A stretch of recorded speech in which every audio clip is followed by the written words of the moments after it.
Hi, so for my book this week I did Drowned City, Hurricane Katrina in New Orleans by Don Brown. It's also illustrated by Don Brown. This book tells us about how this Hurricane Katrina started in Africa with just strong winds, and the strong winds got out into sea and became a hurricane and started heading towards America. There was many different places that they thought that the hurricane might hit, so they started evacuating those places. One of the places that it hit was Buraz, Louisiana, and it erased the whole town. There was nothing left of it.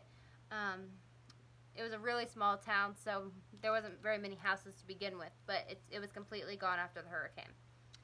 Well, the major town that it hit was New Orleans. And New Orleans had been semi-prepared for this hurricane. It had built these big walls called levees to help keep the hurricane out in case it's ever happened. Well, when Hurricane Katrina hit, it was so powerful that it just knocked those walls down and came right into the city. The hurricane flooded the city in a matter of hours. Here's pictures of the hurricane coming in. The government did try to evacuate the people, but some people were just too stubborn. Some people didn't have anywhere to go, and some people were just too late to be rescued. And so here's the hurricane coming into New Orleans. The strong winds were breaking up buildings and windows, and the water was just flooding everywhere. Some people tried to go hide on their attics or on their roofs, but they just got caught up in the water and didn't survive for very long. Here's a picture of that.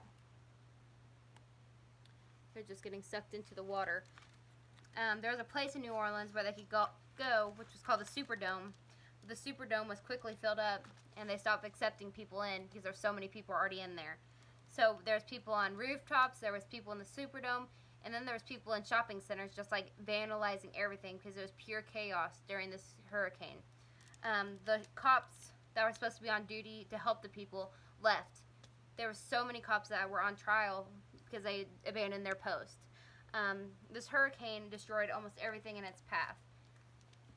It tells us about how many people didn't want to leave their pets, so sometimes they would stay just to die along with their pets, or they wouldn't leave unless someone helped their pets along. They were waiting for people to come and save them, but it was taking so long that some of the neighbors had to help them themselves. There was people going out on boats to help them. The Coast Guard finally started coming and getting people.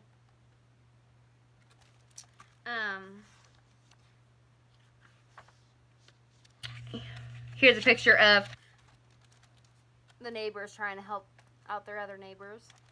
This book was just a great way for children to see this experience and hear about New Orleans in perspective. Like, they can be told about what happened in New Orleans, but it's not until they read a book like this where they can actually see pictures and illustrations of what actually happened during this disaster. And the author did such a great job of illustrating this book. He put in such great details. He made it more like a comic book too, so that children would be more interested in it. Here's President Bush just driving by or riding by on the plane. He was on vacation during this time, and it just shows like how the government didn't go and help them until the very, very end of it. There was about a week until they finally got help, and then finally they did receive help. And here's them leaving on the buses after about a week of no food, no water. There was feces all over the ground in the Superdome because people had nowhere to go to the bathroom. This book really was great for kids. They see like how big of a devastation things can get, and maybe they'll take out a feeling of wanting to help someone the next time a big disaster like that comes, or maybe they'll see to be prepared, to have like an emergency plan with their family for when a disaster comes.